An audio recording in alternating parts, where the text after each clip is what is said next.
Kreml Hair Tonic and Kreml Shampoo present the new adventures of Sherlock Holmes, starring Nigel Bruce as Dr. Watson and Tom Conway as Sherlock Holmes.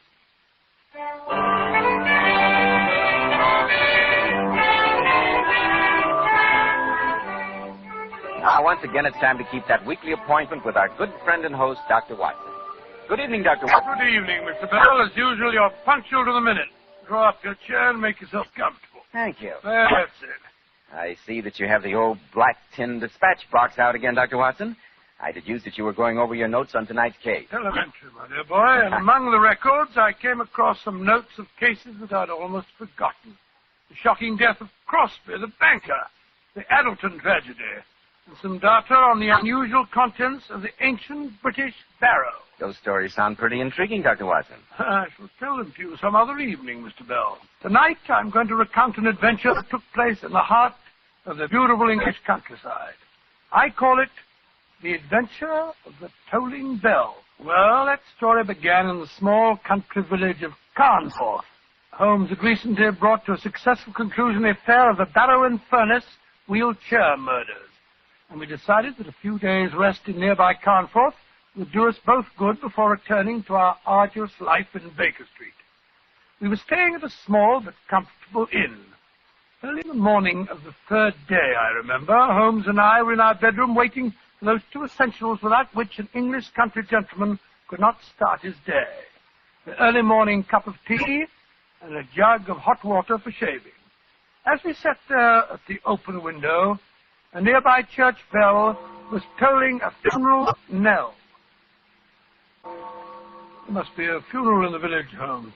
An astonishing deduction, Watson. There's no need to make fun of me. Pressing sound, isn't it? I suppose so. Has it ever occurred to you, Watson, that the history of bells is full of romantic interest? Well, I can't say I thought much about it. Almost every historical event has been accompanied by the sound of bells. They summoned soldiers to arms as well as Christians to church. They sounded the alarm in fire, tumult, and invasion. And many a bloody chapter in history has been rung in and out by bells. You seem to be a mine of information on the subject. Yes, Watson. It's a fascinating subject. Come in, come in. Good morning, my dear. Morning, gentlemen. I brought you tea and shaving water. Mrs. Nichols said to say your breakfast will be ready in half an hour. Splendid, Mary. Oh, Mary, the church bell is tolling a funeral knell. Do you know who is being buried? That I do, sir. I wish it was me. It'll be my turn soon. Poor little thing. I wonder what's the matter with her. I have no idea. Perhaps her father or mother just died. Or a young man. Yes, I bet that's it. She's a pretty girl. And she'd obviously been crying when she came in. Perhaps that's her fiancé they're burying now. Watson, you have the sentimental imagination of the true storyteller. But we've come here for a holiday. You must give your imagination a rest, too. So drink your tea, remove your whiskers, and we'll go downstairs and investigate those kippers.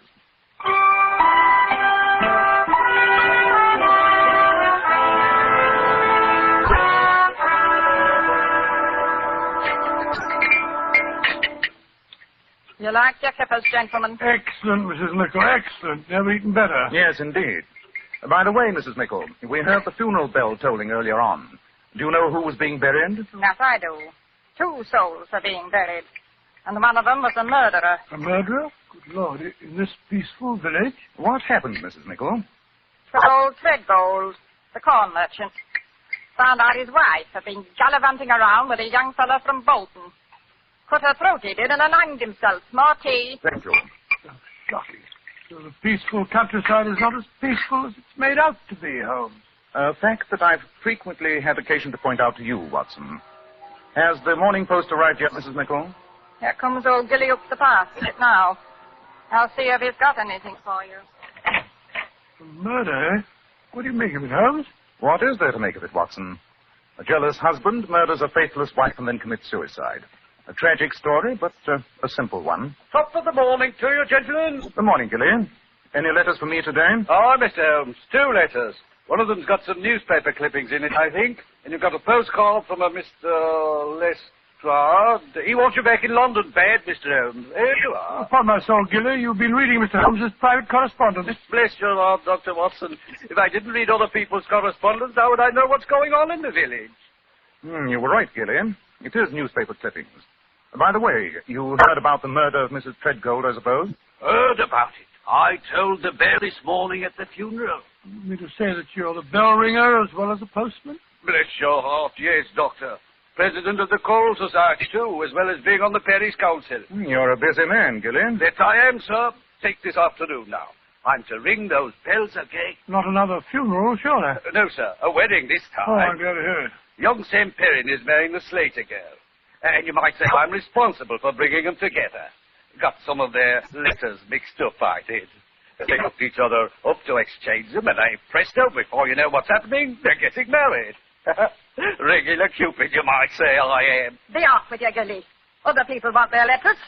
Mr. Holmes doesn't want his kippers spoiled with your idle chatter. All right, Mrs. Crabapples and Vinegar. One of these fine days you'll smile, and the world will come to an end. Good day, gentlemen. Talkative old busybody he is. Oh, Mr. Holmes. Mrs. Lackland's in the old.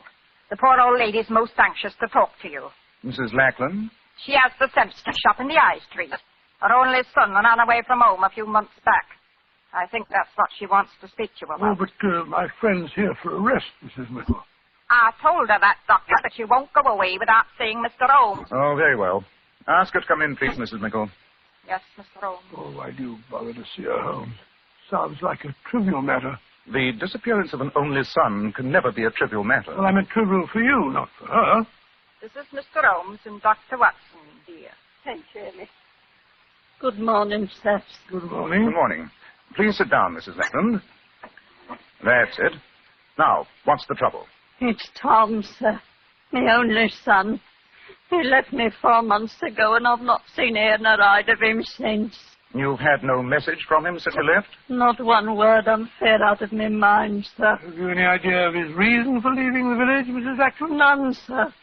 He was a good boy, and he worked hard, and he didn't fool around with those flippage of girls in the village. I think he's met with foul play, gentlemen. And I want you to find out about him for me, Mr. Holmes.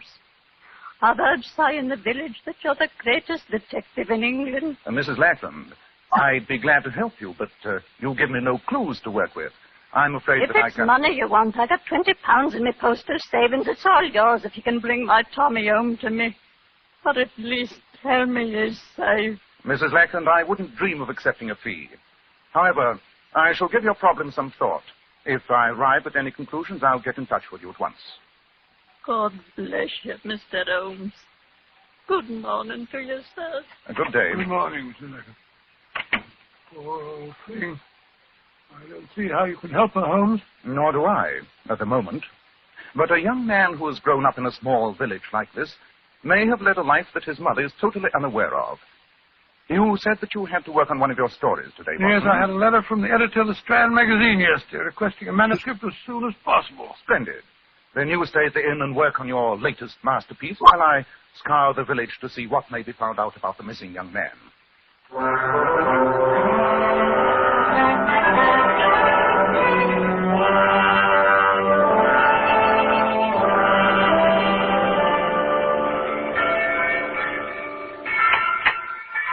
Oh, there you are, Holmes. I was beginning to think you got lost. Hello, Watson.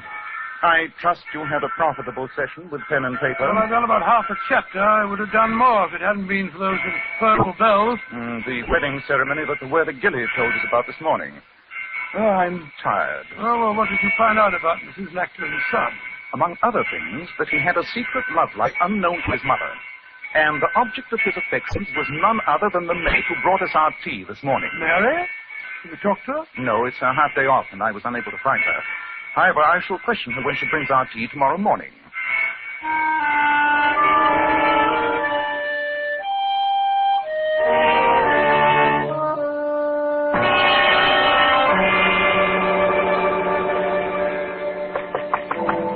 Come in, Mary. Oh, Mrs. Mickle. Good morning, gentlemen. Here's your tea and shaving water. Where's Mary this morning?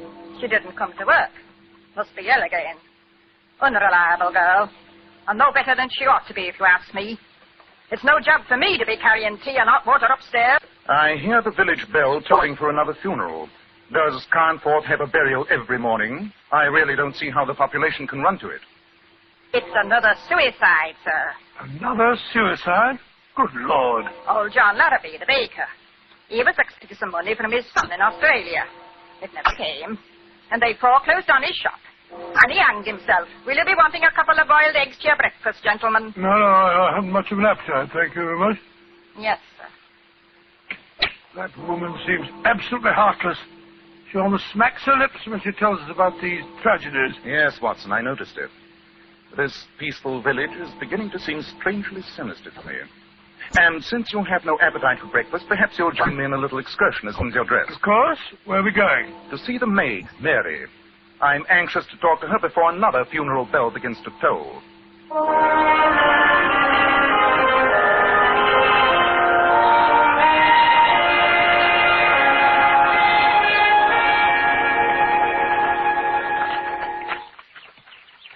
This must be the cottage, Holmes. I said it was the one with honeysuckle over the gate. Yes, and there's Mary sitting on the porch.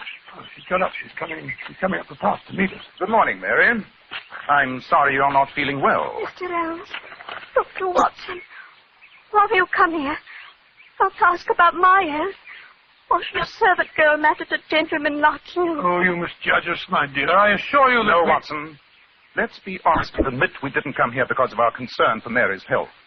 Then why did you come here, sir? Mrs. Lackland asked me to try and find her son, Tom. Tom? Yes, Tom Lackland. I thought you might be able to help me, Mary. If I could help you, Mr. Holmes, I'd be helping myself. Here come Gilly, the postman. Gilly, is there a letter for me today? No, lass. There's nothing for you again. There must be, Gilly. There must be there. No, lass. If the letter would come, I'd bring it to you as fast as my legs would carry me. No, that. Oh. Morning, Mr. Holmes. Dr. Watson. Left some letters at the inn for you, Doctor. You had a letter from a lady. Oh, how do you know it was from a lady? Reeked with the smell of violets, it did. And it was written in green ink on grey paper, sir. Amazing deduction. That sounds like your young friend from Daly's, Watson. Oh, how did you know about... Oh, I mean, I don't have a young friend from Daly's, Watson. Quite. Gilly, you tolled another funeral bell today, didn't you? Aye, sir. And a tragic thing it was. Fate, you might call it. Old Larrabee hanged himself because he didn't get money from his son in Australia. I found him, I did. I was the one to cut him down. And right in the post bag was the letter he was waiting for. The letter that had saved his life. Great Scott, what a ghastly piece of irony. That it was, sir. That it was. Well, gentlemen, I'll be on my way. Good day. Good day, Mary. Perhaps that letter will arrive tomorrow. No. I'll never hear from Tom, never. He's ashamed of me. That's why he deserted me. Deserted you, Mary? You speak almost as if you were his wife. I am his wife. What? We were married secretly in Rochdale 5 months ago, come Tuesday. And he never told his mother? He was afraid to. She thought I was beneath him. Tom said he'd go away and get a good job and then return here and fetch me back with him. He went away all right. But he never came back and sent me word. When he left, did he give no clues to his destination? No hint of any kind, Mary? Well, he did once say, Mary, I'm going to clear out to this puddle and make my fortune, even if I have to bury it. And then he said, bury me fortune. That's a joke, isn't it? But I didn't know what he meant by it. I think I do, Mary. Watson, we're taking a short train journey as soon as possible. Oh, where are we going, may I ask? We're going to the town of Bury in search of this young lady's husband. What makes you think Tom might be in Bury, Mr. Holmes? Because the famous fortune cotton mills are in Bury. It would seem possible that when your husband joked of burying his fortune, he was talking of going to the mills there. Wherever he's gone, he won't be coming back for me. I know that. No, don't talk like that, my dear. Remember, you have friends, Mrs. Lackland.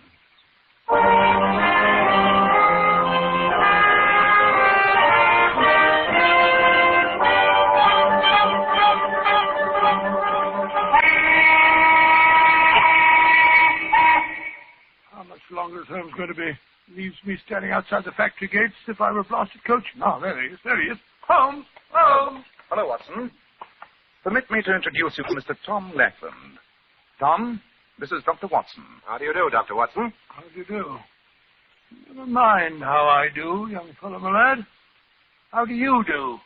Your behavior's been absolutely shocking. Shocking. Now, what are you talking Leaving your dear old mother and deserting your pretty little bride because you're ashamed of her. You're a scoundrel, sir. You deserve a good horsewhipping, and I have a good mind to give it you. I don't know what you're talking about, Dr. Watson, but I don't like the words you use. And if it's violence you want, I don't mind telling you I'm amateur heavyweight champion of the county. You are? Oh, well, no need to come aggressive, boss. Don't let's waste time on being acrimonious, Watson. Let's get back to the station as fast as we can. The return of the prodigal is long overdue. We must give them every opportunity to kill the fatted calf.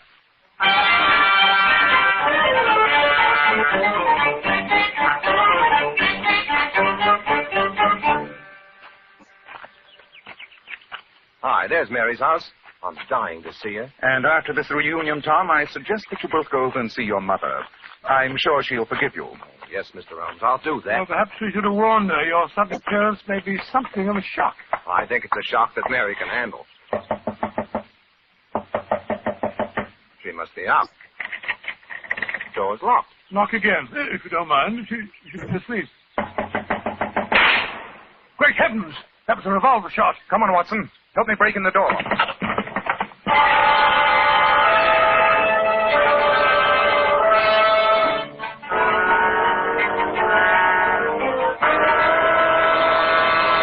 Now, Dr. Watson, that was a fine place to break off your story. You left me right on the edge of a cliff. Had the young girl shot herself? She'd shot at herself, Mr. Bell. But fortunately, a last-minute lack of courage had made her shot go wild.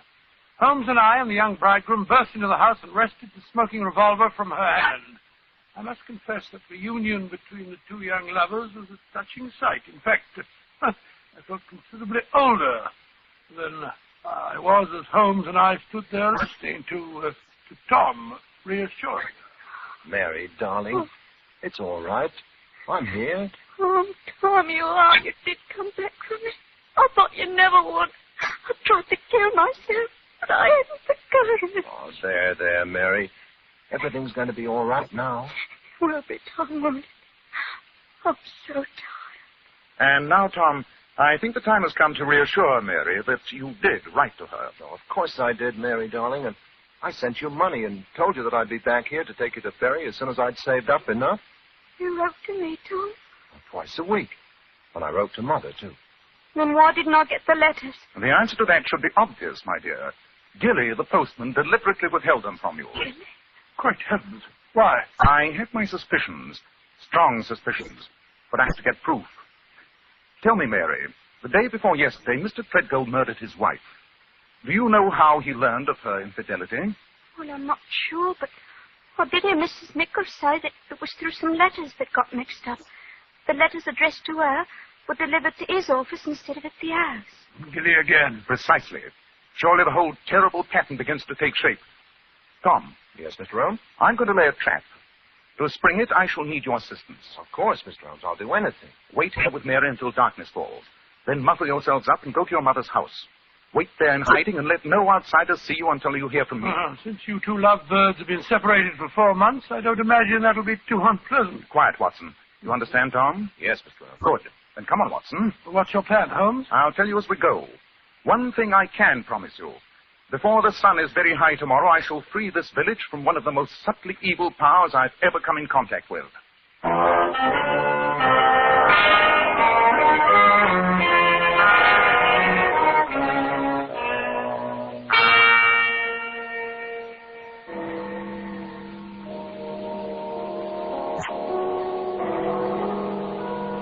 Good morning, Dr. Watson.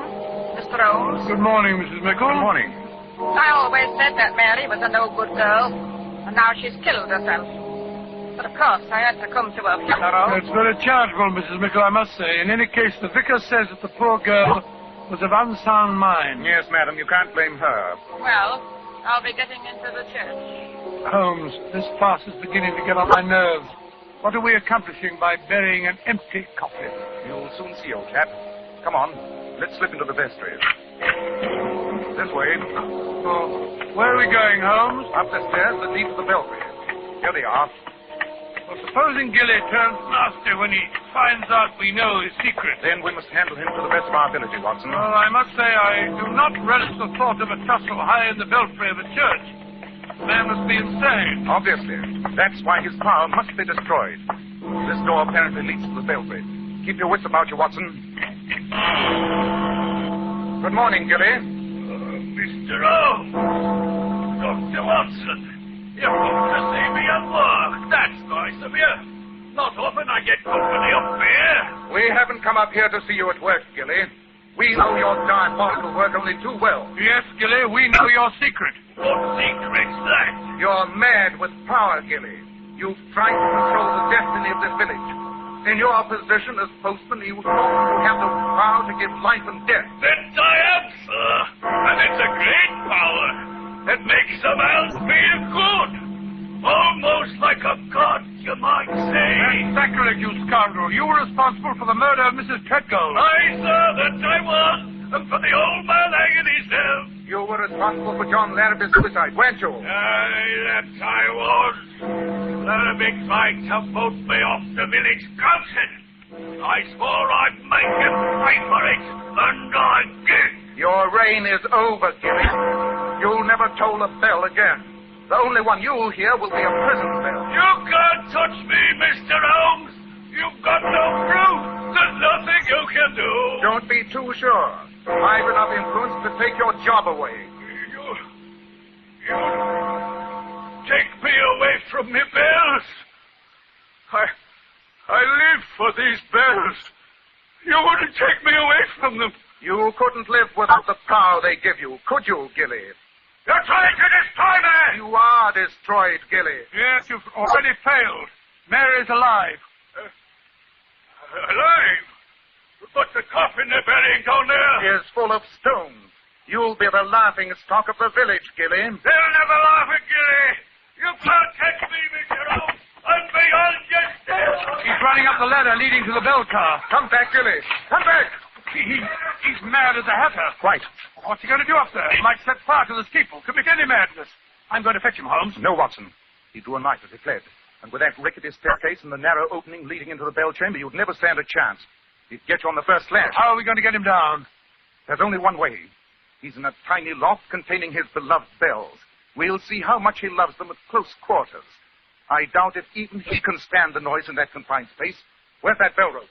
Come down, Gilly. Come down from there. Stop! Stop ringing me bells! Not until you come down, Gilly. Stop ringing them! I can't stand it! You drive me mad! You are mad, Gilly. Mad with power. Come down here, I say. I'm coming! Great heavens, he hurled himself out of the belfry. Holmes, he hasn't a chance of surviving that fall. I have no intention of causing the unhappy man to jump to his death, Watson, though I cannot help but feel that his poor demented mind may find a happy oblivion this way rather than in the confines of an asylum. Yes, you're probably right, Holmes. It's been a shocking case, Watson, shocking. And once again it proves the old saying that violence does in truth recoil upon the violent, and the schemer falls into the pit which he digs for another.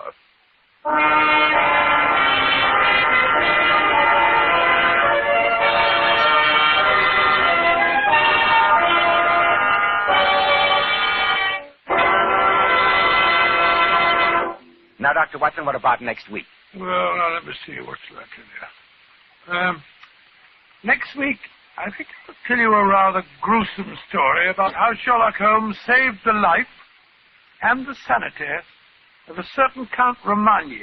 I call it The Adventure of the Carpathian Horror.